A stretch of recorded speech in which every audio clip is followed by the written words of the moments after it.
Neither one of them have said, we need to fix this. Now, here's the consequence, though. When you allow someone to sell their food stamp card, they now have money that they can use to purchase alcohol and tobacco and gambling. So that's the reason to show the ID. But so also, they don't sell it. yes, exactly. But also illegal drugs. Well, the other reason ought to be just because if as taxpayers, our compassion says here's a $500, $750, or $1,000, you should have to show ID. I can't cash my check at Hy-Vee without showing ID. But you can take $1,000 card in and use it. More important, you can sell it.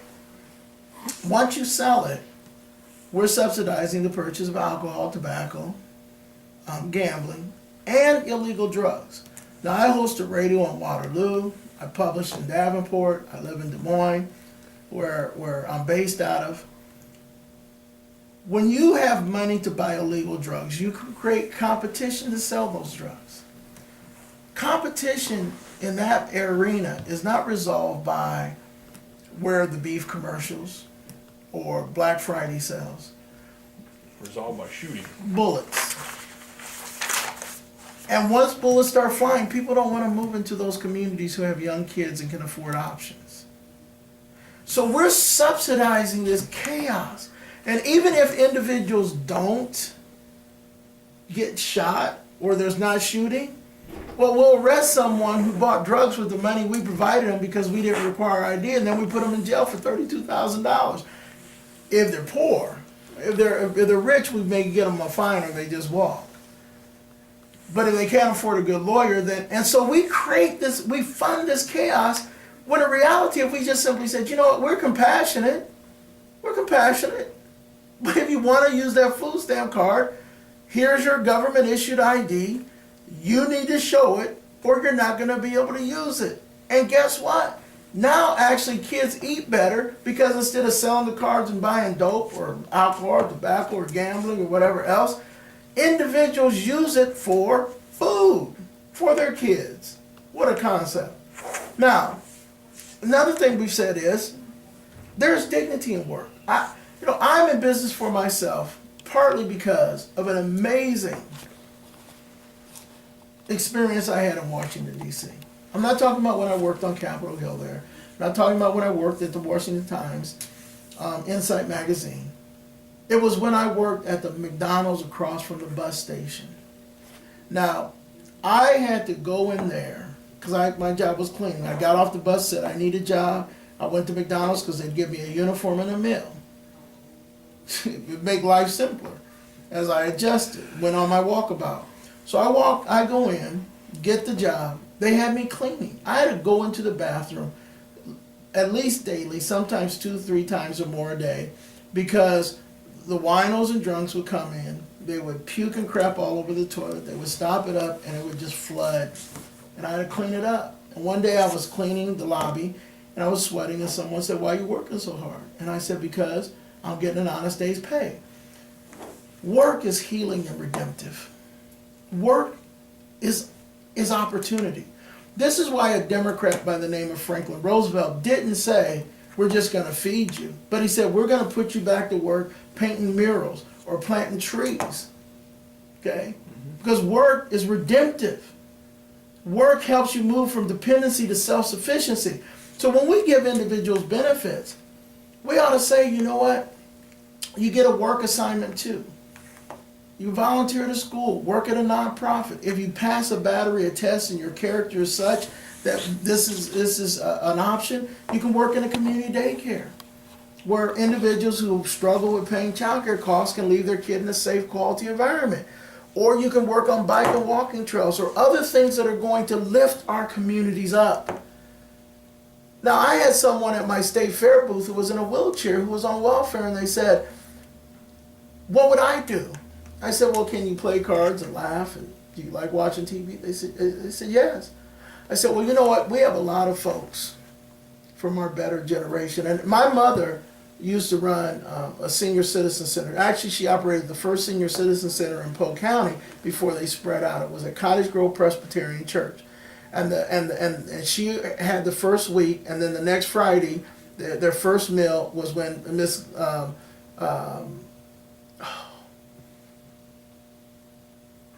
Glenn Jones made Spanish rice, and I remember that giant pan of Spanish rice. And so I grew up around the elderly. Wisdom and insights were profound. But I said, we have folks who fought in World War II in Korea, who have no family, who are alone. We have elderly that taught our kids and built our communities, and now they're alone. They have no one in their life. I would have you go and spend time with one of these individuals. Play cards with them, watch TV with them, listen to them, talk to them, and be their friend. And I think that would be good for you too. And they said, I can do that. I would love doing that. We don't end poverty through entitlement. We end poverty through empowering people to understand their own self-worth. We do it through unity, through dignity and work. This is how we address it. Not by exploiting it in the name of compassion, but by creating paths to opportunity. That's why education is foundational to everything I talk about. That's why we ought to be investing in vocational and technical education. That's why we ought to be offering young people a path, an affordable path to post-secondary education.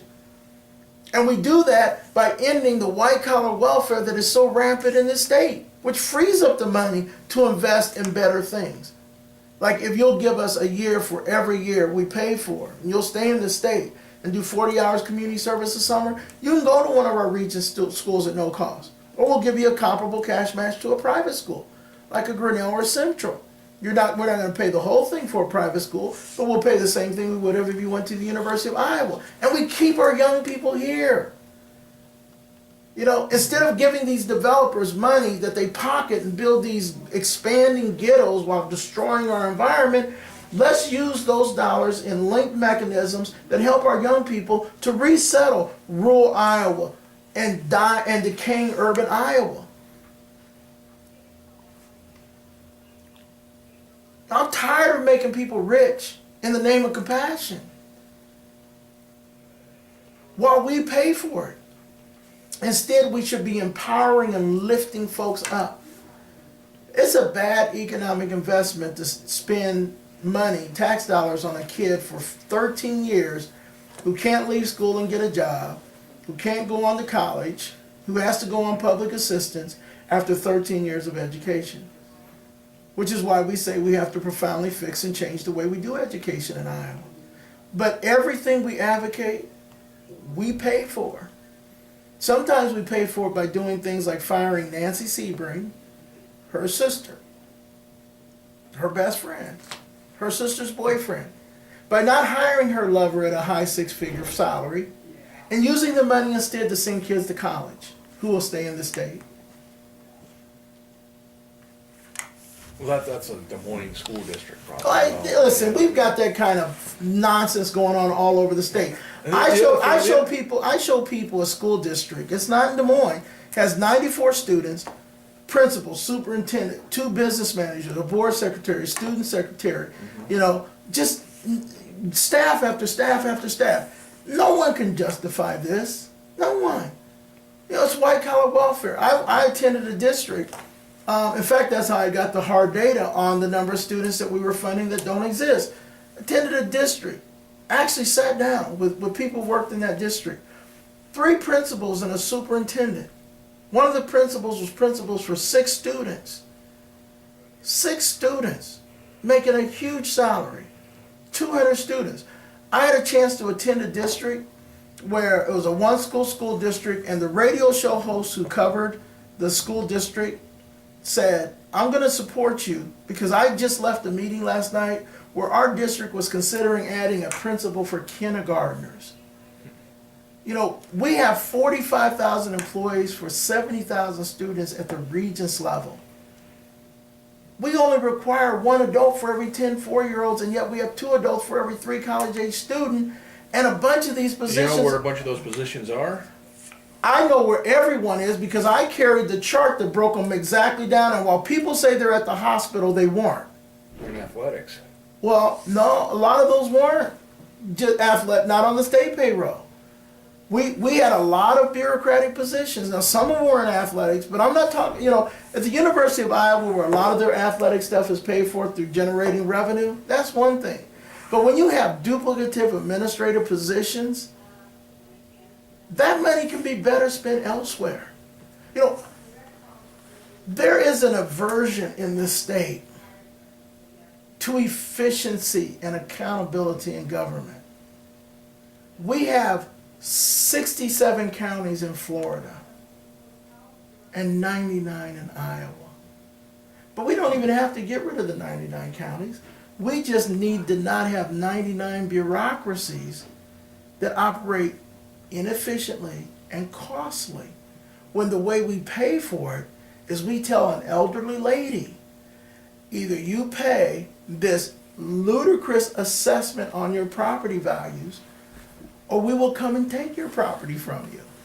So cat food isn't that bad for you after all, ma'am. When we do that, we need to step back and say, you know what?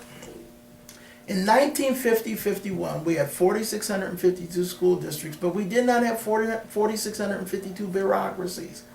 So maybe we can actually have kids go to school in their neighborhood, whether it's rural or urban Iowa, without breaking the bank.